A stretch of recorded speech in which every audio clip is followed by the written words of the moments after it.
Think about the last time you checked your bank account. Really looked at it. Not a glance. A real look. What did you feel? Stress, shame? That tight feeling in your chest, like you already know what you're going to see. And even if the number wasn't that bad, it still felt bad. Here's what I want you to consider. That feeling, that anxiety, that automatic dread before the screen even loads. It didn't start with you. It started decades before you were born. And right now, 68% of Americans are walking around with something researchers are calling Financial PTSD. Not stress, not worry. PTSD. The same category as war veterans, abuse survivors, accident victims. 1 in 3 millennials tests positive for PTSD-like symptoms. Not because of what happened to them financially, but because of what happened to their parents and their parents before them. This video is about the thing nobody is talking about. The invisible wound that controls your spending, your saving, your entire relationship with money, and you inherited it. Without ever being asked, let me tell you what financial PTSD actually looks like. You avoid opening your bank app for days. You feel physically sick when an unexpected bill arrives. You spend impulsively right after getting paid, like the money is burning a hole in your pocket. You work hard, really hard, but somehow nothing accumulates. You feel guilty when you spend, and you feel guilty when you save. You feel like money is always about to disappear, even when it isn't. Sound familiar? Researchers don't call this bad habits. They call it financial trauma response. And here's what makes it different from regular stress. Regular stress is rational. You see a problem. You feel stress. Problem goes away. Stress goes away. Financial trauma doesn't work like that. It fires even when there is no threat. Your brain has learned to treat money as danger, and it responds accordingly. Every time without permission, without logic, without your consent. Here's the part that will change how you see your family. Financial trauma is inherited. Not as a metaphor, literally. Through a biological process called epigenetics. When your parents or grandparents lived through serious financial hardship, poverty, job loss, depression, scarcity. Their brains physically changed. The neural pathways around money survival and safety were rewired by stress. And here's the disturbing part. Those changes were passed down through DNA to you. This isn't a theory. This is documented science. The children and grandchildren of people who lived through the Great Depression were shown to have measurably different stress responses to money than people whose families were financially stable. Decades later, in a completely different economy, still running the same fear program. Think about that.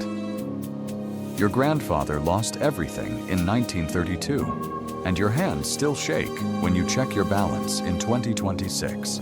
That's not weakness, that's inheritance. Now let's talk about what this looked like in your house. Maybe money was never discussed. More than half of Americans say their family rarely or never talked about finances growing up. Not because their parents didn't care, but because money was shameful, dangerous, a source of conflict. So it stayed silent, and silence taught you something powerful. It taught you that money is not safe to think about, that looking at it directly causes pain, that the best strategy is avoidance, and avoidance became your default. Or maybe in your house, money was always scarce, always a crisis, always almost enough, but not quite. Your nervous system learned that financial stability is temporary, that any safety you feel right now will take away soon. So why plan? Why save? Why live? It's going to collapse anyway. That's not pessimism, that's a survival pattern. Your brain learned to protect you. Stay. Let me give you a real example. Marcus is 29. He earns $72,000 a year. He has almost nothing saved. Every time he gets paid, he spends not on luxury, just stuff. Food delivery, things he doesn't really need, subscriptions he forgets to cancel. By day 12, he's back to watching his account drain. Marcus came from a family where his father lost his job twice before Marcus was 10. Money came in. Money disappeared.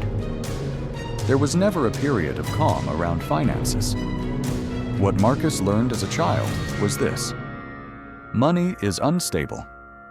The moment you have it, something takes it away, so spend it now. At least get something from it before it's gone. He never made that decision consciously. He didn't sit down one day and say, "I'm going to sabotage my savings." His brain made that decision for him years before he had his first paycheck. Researchers call this financial self-sabotage, unconsciously creating the financial conditions that match your earliest programming. If your programming says wealth doesn't last for people like you, your behavior will make that true. Every time, without fail. Here's what's happening neurologically. When someone with financial trauma encounters a money-related trigger, a bill, a bank notification, a conversation about savings, the amygdala fires, the same part of the brain that activates during physical danger. Your body enters fight or flight. Cortisol spikes. Rational thinking shuts down and you make decisions from your survival brain, not your planning brain. This is why budgeting advice doesn't work for most people. You can't logic your way out of a trauma response. You can't spreadsheet your way past a nervous system that believes money means danger. Dave Ramsey can give you all the steps in the world, but if your brain treats the word budget the way it treats the word threat, you will find a way to fail every time, and then you'll blame yourself, which adds shame to the wound, which makes the trauma worse, which makes the behavior worse. It's a loop, and willpower is not the exit. So, what actually breaks the cycle? First, name it. Most people carry financial trauma without ever knowing it has a name. They just think they're bad with money, or lazy, or not smart enough. Naming it as a trauma response immediately changes the relationship. This is not a character flaw. This is a wound that happened to you before you had any say in it. Second, understand your money story. Where did your first beliefs about money come from?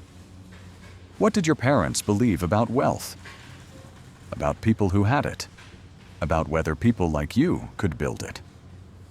Those beliefs are running your financial life right now. Until you make them conscious, they will remain in charge. Third, interrupt the avoidance pattern. The single most damaging behavior of financial trauma is avoidance. Not looking at your account, not opening statements, not thinking about the future. Every time you avoid, you signal to your brain that money is something to be afraid of, and fear grows in the dark. Start small, open the app. Once a day, just look. Don't judge, don't act, just look. You are training your nervous system that this is survivable, that numbers on a screen cannot hurt you, that awareness is not the same as danger. Fourth, break the silence. Talk about money with friends, with partners, with people you trust. The generational pattern was silence, and silence kept the wound alive. Every conversation you have about money is a small act of breaking the chain. You're not just healing yourself, you're stopping the transmission to whoever comes after you. 68% of Americans are financially traumatized. 77% of millennials carry it. Most of them will never know why they feel this way around money. They'll keep blaming their income, their discipline, their luck. But the wound is older than all of that. It was handed to you without a warning label. The question isn't whether you have it. The question is, are you going to be the one who ends it if this hits you? Follow the channel, new video every day.